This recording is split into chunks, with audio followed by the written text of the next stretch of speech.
Mesdames et messieurs, bonsoir. Merci de nous choisir pour vous informer. Bienvenue à ce donc 20h. Donc voici le sommaire. Commémoration des 6 ans de l'insurrection populaire ayant conduit à la chute du régime de Blaise Compaoré. L'événement a été marqué par le dépôt des gerbes de fleurs au monument des héros nationaux ce vendredi 30 octobre par le Premier ministre. La campagne électorale a pris fin en Côte d'Ivoire hier. Les Ivoiriens se rendront aux urnes ce samedi pour le compte de la présidentielle. La campagne n'a connu la présence de 2 candidats seulement sur le terrain. Et puis au moins 140 morts dans le naufrage d'une embarcation de migrants au large du Sénégal. Le bateau de migrants aurait à son bord environ 200 personnes la semaine dernière. L'OIM estime que c'est la pire catastrophe de ce type en 2020. Voilà pour le sommet. Une fois encore, bonsoir et bienvenue au journal sur la chaîne Au cœur de l'Afrique. Il y a de cela 6 ans que l'insurrection populaire ayant conduit à la chute du régime de Blaise Compaoré a eu lieu en 2014. En commémoration de l'événement, le Premier ministre Christophe Dabiré a déposé une gerbe de fleurs au pied du monument aux héros nationaux ce vendredi 30 octobre. Le Premier ministre Christophe Dabiré a souligné l'importance d'un devoir de mémoire à l'endroit de ceux qui sont morts, un vibrant hommage pour leur dire qu'ils ne seront jamais oubliés. Je vous propose de suivre ces propos après avoir déposé le dépôt. C'est avec beaucoup d'émotion que nous nous retrouvons en ces lieux chargés d'histoire et symbole de la lutte héroïque de notre peuple pour plus de liberté, de justice, de démocratie et de progrès. Dans cette marche héroïque, certains de nos compatriotes sont tombés et d'autres ont été blessés avec des séquelles qu'ils garderont toute leur vie durant. Ainsi, certains de nos compatriotes ont donc été brutalement arrachés à notre affection dans la quête de cet idéal qu'ils ont appelé de tous leurs vœux. Il était donc normal que cela soit inscrit en lettres d'or dans la marche de notre peuple vers des lendemains meilleurs.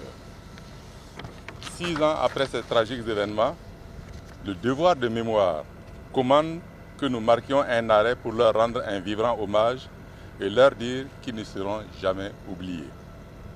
C'est aussi le moment de leur dire que la nation tout entière est reconnaissante du sacrifice suprême qu'ils ont consenti pour une cause juste. C'est également le lieu de renouveler le réconfort du président du Faso, son Excellence M. Roch-Marc Christian Kaboré, et le gouvernement envers les familles endeuillées, mais aussi envers ceux qui portent les stigmates de cette lutte. C'est pourquoi je voudrais, au nom du président du Faso, saluer la mémoire des disparus et souhaiter meilleure santé aux blessés. À nous qui sommes encore sur le front de la lutte, ce lieu doit nous rappeler que nous avons encore des combats et des victoires à remporter. Nous devons donc travailler à l'édification d'un état de droit démocratique, objectif final du combat mené par nos frères et nos sœurs tombés en octobre 2014 et en septembre 2015. Au moment où s'ouvre la campagne électorale pour les élections présidentielles et législatives 2020, j'invite toute la classe politique de notre pays à se souvenir du bel exemple de nos martyrs pour que triomphe la démocratie à l'issue d'un scrutin libre, transparent et apaisé. Je vous remercie. Et 6 ans après cette insurrection qui marque un tournant dans l'histoire politique du pays, mais aussi qui a endeuillé plusieurs familles, les souvenirs sont encore vivaces pour les Burkinabés. Je vous propose de suivre les réactions des uns des autres au micro de Amadou Diko. Nous sommes le vendredi 30 octobre 2020, une date qui rappelle de grands moments historiques de ce pays. En effet, il y a 6 ans, jour pour jour, le peuple burkinabé s'insurgeait dans les rues de Ouagadougou pour contester contre la modification de l'article 37 de la Constitution burkinabé et le régime du président Blaise Compaoré. Cette révolte a abouti à une insurrection dont le bilan fut lourd et regrettable. Les Ouagalais se rappellent encore de cette révolution et de ces moments de douleur qui ont conduit à la chute du régime de Blaise Compaoré comme si c'était hier. C'était vraiment... On avait tous la peur au ventre. On fuyait de partout, aller se réfugier. Moi, je me suis retrouvé à Bachenko. Je me suis retrouvé à Bachenko. Donc, nous demandons à nos acteurs politiques, nous les encourageons de faire l'effort de cultiver le pardon. Surtout le pardon et la paix. Parce qu'il faut que nous soyons sincères entre nous-mêmes. Nous n'avons qu'un seul pays. Moi, je dis que tous notre pays, c'est l'Afrique. Si c'est l'Afrique dont nous devons protéger nos populations. Bon, j'ai plein de souvenirs parce que j'ai assisté de près à cet événement. Bon, pour commencer, la matinée aux environs de 9h, il y a mon ami qui est venu me chercher qu'il y a une marche envers l'Assemblée nationale.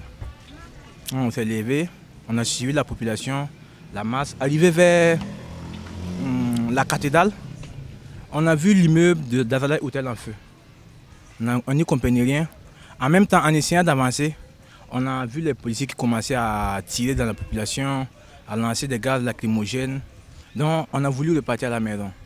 Et en route, on a vu des maisons incendiées, par exemple la maison de Alizette Gando, un immeuble de François Comporé qui a été incendié aussi. Bon, mes souvenirs s'arrêtent là parce que bon, je suis rentré immédiatement à la maison. Bon, ce jour-là, je n'étais pas là, mais j'ai appris ça à travers les informations. Ça a été chaud en tout cas. Ils ont pillé les maisons, il y a eu des blessés, des morts. Parce que les gens étaient fatigués de leur ex-président, que tout le monde sait. Durant l'insurrection populaire, en tout cas, on ne peut que retenir des moments vraiment déplorables. Voilà. C'est pas vraiment un très bon souvenir de notre pays en tout cas. Voilà. Ça a été des moments très difficiles. L'insurrection populaire du 30 et 31 octobre 2014 qui a contraint l'ex-président du Faso Blaise Compaoré à la démission a fait 24 morts et occasionné 625 blessés, selon des organisations de défense et de protection des droits humains qui constatent également que le traitement des dossiers des martyrs n'avance pas. Ainsi, pour la coordination des comités de défense et d'approfondissement des acquis de l'insurrection populaire de la ville de Ouagadougou, la CEDAIP, la commémoration de l'ancise de l'insurrection populaire des 30 et 31 octobre 2014 sera une tribune de revendication de la justice pour les martyrs tombés. Un meeting est prévu à cet effet à la Maison du Peuple de Ouagadougou le samedi 31 octobre 2020. Fin de la campagne électorale en Côte d'Ivoire. Les Ivoiriens devront se rendre dans quelques heures aux urnes pour les élections présidentielles. Des élections à haut risque qui font encore planer le spectre de violence électorale sur le pays. La résurgence d'affrontements au cours de ces élections hante les esprits. Seul le président Alassane Ouattara, candidat à un troisième mandat, et Kwadjo Konan-Bertin ont battu campagne pour ces élections. Les deux autres candidats de l'opposition, Pascal Affi-N'Guessan et Henri Konan-Bédié, appellent au boycott. Pour eux, il ne devrait pas y avoir d'élections ce 31 octobre, fustigeant ainsi la candidature d'Alassane Ouattara. Et pendant que les Ivoiriens devront se rendre aux urnes demain pour les élections, débutera également la campagne électorale au Burkina Faso pour le compte des élections couplées de novembre prochain. Suite à ce qu'il désigne par l'absence d'une vraie démocratie au sein de l'UPC, certains collaborateurs, notamment Nathanaël Ouedraogo et le Pouenaba, ont donné leur démission. Ils créent à leur tour le mouvement démocratique Modem, un mouvement qui n'est pas pour le moment un parti politique, mais qui pourra bien le devenir. Les détails avec Thierry Devkodo et Constantin Sieda. Ce n'est pas encore un parti, mais ce mouvement pourrait le devenir à l'annonce de ses fondateurs, M.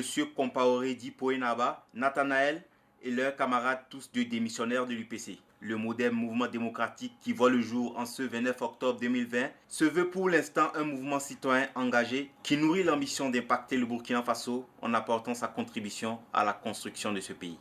C'est un mouvement citoyen de personnes qui sont sortis de l'UPC et une grande majorité de beaucoup de gens qui n'ont jamais milité dans un parti politique.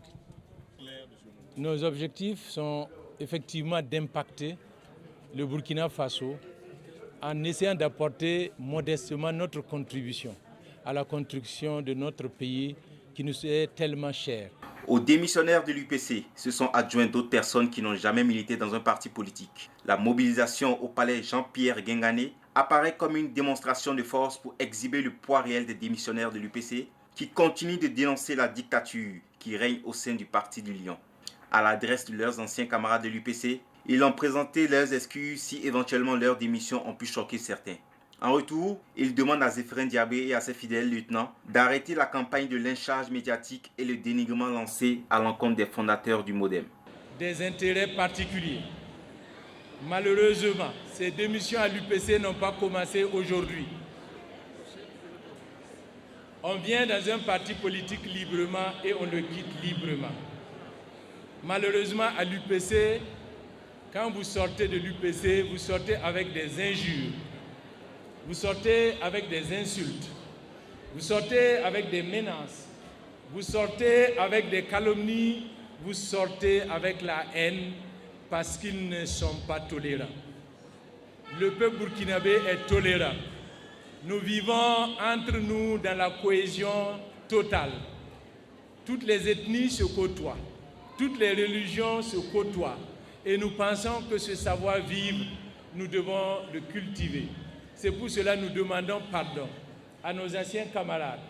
Si par notre démission, nous les avons fait du mal, nous leur demandons pardon. Si pendant notre séjour, nous les avons offensés, nous leur demandons pardon.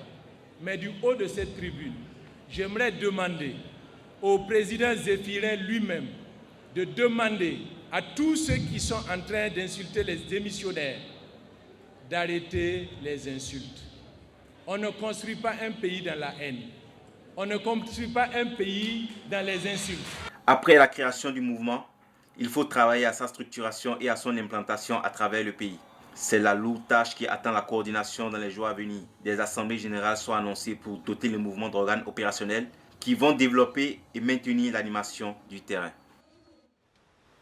Alors, faut-il penser que le Lion soit affaibli avec cette démonstration de force de ces anciens cadres démissionnaires? À l'UPC, on ne s'avoue pas vaincu. Plutôt, on affiche une posture de conquérant. La direction du parti publie des images de nouveaux adhérents. Une autre notabilité coutumière vient renforcer ses rangs avec 460 militants, un nombre avancé par l'UPC. Le Polos Goyang Naba, un chef influent de l'arrondissement 4 de Ouagadougou, a rejoint la tanière du Lion avec une forte cohorte de militants et promet un vote massif en faveur du candidat Zéphirin Diabré. Et à l'approche des élections de novembre prochain, les soutiens s'annoncent et se déclarent.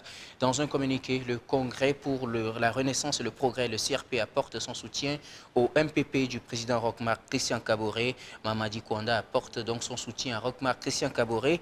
Selon cette annonce, étant donné que la vision du CRP et celle du mouvement du peuple pour le progrès MPP convergent, le parti dit avoir pris la lourde décision de soutenir Roch-Marc Christian Kaboré. La ministre de la Santé a procédé à la remise officielle du deuxième lot des 300 ambulances destinées aux communes du pays. C'était ce mercredi 28 octobre en présence des ministres de l'Éducation nationale et des gouverneurs des régions. Seules 300 communes sur les 351 sont servies par le président Promet a pris l'engagement plutôt d'acquérir d'autres ambulances pour couvrir le reste des communes. Les détails avec Reine Nana et Constantin Sieda. Après la première dotation d'un premier lot de 300 ambulances en juin 2020, Madame la ministre de la Santé, professeure Léonie Claudine Lougué, a procédé à une remise officielle du second lot ce mercredi 28 août 2020. Un lot qui est constitué de 115 ambulances, dont 77 de type A qui sont légèrement conçues et 38 de type B et C qui pourront faciliter les premiers soins intensifs. Toutes les communes du plateau central ont été dotées d'ambulances. Émue, Madame la gouverneure du plateau central déclare de cette initiative un geste à saluer. Les communes ont été dotées d'ambulances et donc c'est saluer ce geste fort du président du FASO et dire également que ça rentre en droite ligne avec la prise en charge des préoccupations des populations en matière de santé. Beaucoup d'efforts ont été faits et nous, en tant qu'acteurs de terrain, nous devons de saluer ces efforts-là à leur juste valeur et appeler les bénéficiaires directs qui seront les collectivités territoriales à prendre bien soin de ces biens de l'État. Un appel est lancé aux bénéficiaires d'en prendre soin, afin de permettre à l'État de passer à d'autres préoccupations aussi majeures. Au moins 140 personnes ont péri en mer au large des côtes sénégalaises la semaine dernière. Selon une annonce de l'Organisation internationale pour les migrations, il s'agit du naufrage le plus meurtrier au cours de cette année 2020. Il serait quelques 200 personnes à bord de ce bateau de migrants qui a coulé au large du Sénégal. Les autorités sénégalaises avaient déjà annoncé un bilan d'au moins 10 morts pour une soixantaine de personnes secourues lors de ce naufrage. Les chiffres de l'OIM montrent l'ampleur de la catastrophe. Avec la mort probable des 140 personnes naufragées, le bilan des morts sur cette route de migrants en partance des côtes de l'Afrique de l'Ouest vers les Caraïbes s'élève à 414 selon les relevés de l'OIM contre 210 sur l'ensemble de l'année 2019.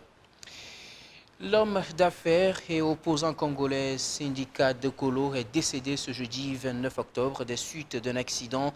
Âgé de 48 ans, il est le mari de la femme la plus riche d'Afrique, Isabelle Dos Santos. L'information sur sa mort a été confirmée par plusieurs proches de sa famille. L'homme d'affaires serait décédé des suites d'une noyade à Dubaï ce jeudi. Grand collectionneur d'objets d'art africains, Syndicat de Kolo, a largement lutté pour la restitution au musée africain des objets d'art volés sur le continent. Et voilà pour l'essentiel de l'information au cours de cette journée. Merci de l'avoir suivi. Très bonne suite des programmes sur la chaîne Au cœur de l'Afrique.